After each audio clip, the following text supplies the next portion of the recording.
और क्या कहेंगे, आज अपना नामांकन दाखिल किया सर? अल्हम्दुलिल्लाह, अल्लाह और उसके रसूल का मुझ पर एहसान है जो मुझे मौका मिला। जनाब असदुद्दीन ओवैसी और जनाब अकबरुद्दीन ओवैसी और तमाम पार्टी के जो अहदेदारान हैं उन्होंने मुझ पर भरोसा किया।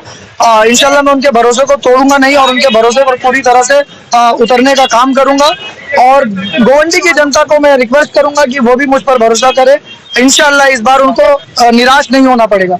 क्या लगता है, सब पूरे 15 साल में आमदार ने कोई भी शिक्षा और वो स्वास्थ्य के ऊपर काम नहीं किया, क्या कहना चाहूंगा उसके ऊपर? नहीं, वो काम उन्होंने मेरे लिए छोड़ दिया, तो उसके लिए मैं उनको धन्यवाद करता हूँ कि अगर वो काम करते तो मैं क्या करता। तो मैं उनका धन्यवाद और शुक्रिया अदा करता हूँ कि उन्होंने मेरे लिए ऐसे काम छोड़े जो गटर और नाली और चाली के ऊपर जाकर करने वाले काम है। मैं इंशाल्लाह वैसे ही काम कर गोवंडी की जनता को दूंगा, जिसके अंदर स्वास्थ्य है, एजुकेशन है, जिसके अंदर हेल्थ है, जिसके अंदर लड़कियों के डिग्री कॉलेज का सवाल उठता है, जिसके अंदर SMS कंपनी का सवाल उठता है, जिसके अंदर नशे को खत्म करने का सवाल उठता है। इन सारी चीजों पर काम करने की मैं कोशिश करूंगा। मैं आपसे एक सवाल कर रहा हूँ, महाराष्ट्र की राजनीति के दो बड़े चेहरे आपके सामने आ रहे हैं, किस तरीके से आप उनको चुनौती देंगे? देखिए, ये जो दो चेहरे जब शुरुआत में आए थे तो ये भी छोटे चेहरे थे। जब जनता ने इनको बड़ा बनाया और इंशाल्लाह अल्लाह का करम होगा और जनता के वोटों से मैं भी बड़ा बनकर इन लोगों के सामने जीत कर आऊंगा। और जनता बताएगी कि कोई बड़ा नहीं होता, कोई छोटा नहीं होता, सबसे बड़ी जो है वो जनता जनार्दन है। बड़ों को गिरा सकती है और छोटों को चढ़ा सकती है। ये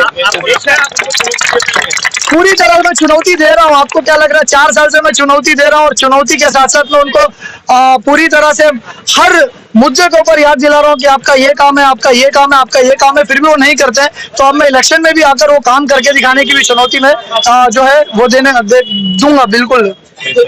सर, एक तालुका अध्यक्ष ने कुछ पत्रकार परिषद करके बोला गोवंडी के अंदर विकास है, G+4 का बिल्डिंग बन गई, विकास के नाम पे बिल्डिंग बन गई है, तो क्या कहेंगे उसके ऊपर? देखिए, गोवंडी के अंदर जो बिल्डिंग बन रही है, इस बिल्डिंग की हकीकत ये है कि हमारे जो एक्स आमदार है, जो आमदार है हमारे, उन्होंने बोला कि जो इलीगल कंस्ट्रक्शन है उसको तोड़ दिया जाए और उसको स्ट्रक्चर्स को गिरा दिया जाए।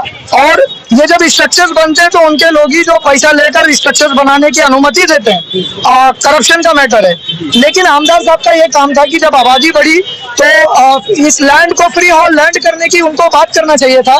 और जो 14 फीट का कानून है, इस कानून के अंदर कहीं ना कहीं 14 फीट से बढ़ाकर 28 फीट या उससे ज्यादा की अनुमति जो है यहाँ के लोगों को दिलाना चाहिए था। लेकिन ये किए बिना लोगों ने अपने खून पसीने का पैसा लगा के घरों को बनाया। कितने लोग जो है उसको हैवी डिपॉजिट पर देकर बनाते हैं और उनके बने घरों को तोड़ने का काम ये आमदार साहब और आमदार साहब की स्पीच ने किया है और ये गोवंडी की जनता जानती है।